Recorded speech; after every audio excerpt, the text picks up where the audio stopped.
Have you ever found yourself caught in the soft trap of convenience? That feeling where you know you should do something, exercise, read, tackle that difficult task, but the allure of the warm couch, the endless scroll, or simply doing nothing at all feels overwhelmingly powerful. It's a subtle erosion, isn't it? Not a dramatic collapse, but a gradual softening of your resolve, day by day, decision by small decision.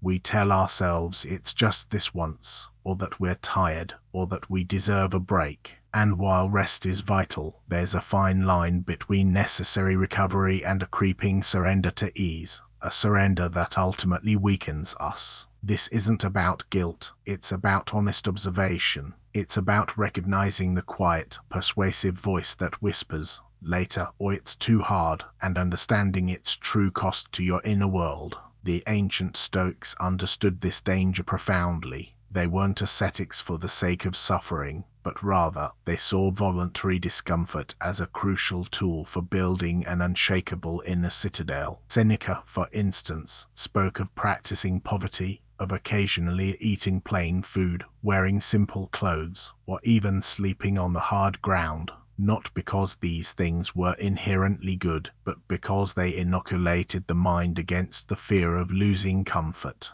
They demonstrated that you could choose to forgo luxuries and still be whole, still be capable, still be free. This practice builds a kind of psychological muscle, training your will to be less dependent on external circumstances and more robust in the face of any privation life might throw your way. Think of it this way: if your body only ever lifts light weights, it will never grow strong enough to lift heavy ones. If your mind only ever seeks out easy paths, it will never develop the resilience needed to navigate true hardship. This isn't about being harsh with yourself, but about deliberate, measured training. It could be something as simple as taking the stairs instead of the elevator, even when you're tired. It could be waking up at a consistent time, even on weekends, resisting the urge to linger in bed. It could be choosing to read a challenging book instead of mindless entertainment, or engaging in a difficult conversation you've been avoiding. These small, voluntary acts of discipline are deposits into your inner strength account. Marcus Aurelius, the philosopher-emperor, knew the demands of leadership required immense self-control. He wasn't just commanding armies, he was commanding himself daily, often in the face of illness, war, and political intrigue. His meditations are a testament to this inner work, a constant reminding of his principles, a daily recommitment to what was right, not what was easy. He understood that the greatest battle is often fought within, against our own impulses and desires for ease. And the victory in that battle, day after day, is what truly fortifies the soul, making it less susceptible to external pressures and internal weaknesses. The point isn't to be uncomfortable all the time, but to prove to yourself that you can be uncomfortable and still function, still thrive.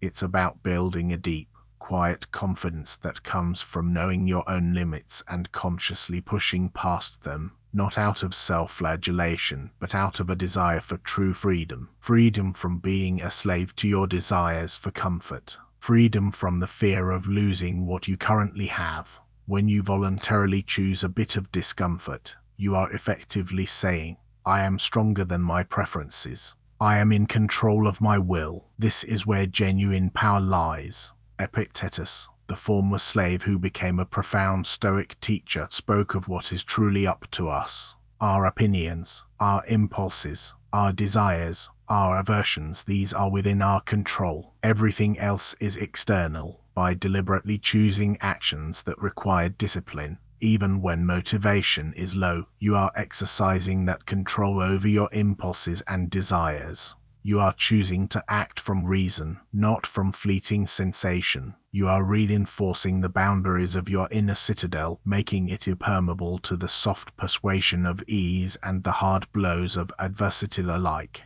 It's an ongoing project, a daily recommitment. So today, consider where comfort might be subtly weakening your resolve. Is there one small, principled action you could take that goes against the grain of ease? Perhaps it's taking that extra step, doing that one difficult chore you've been postponing, or simply sitting in quiet reflection for a few minutes instead of immediately reaching for your phone. Choose one small thing. Do it not because you feel like it, but because you know it's the right thing, the stronger thing. In this deliberate choice, you don't just complete a task, you reinforce your will. You remind yourself that you are the architect of your own character, and that true strength is forged not in comfort, but in conscious, consistent effort. Begin there and build your inner fortress, brick by quiet brick. Thank you for sitting with these words today. If they steadied you, subscribe and return tomorrow. A new reflection waits each morning.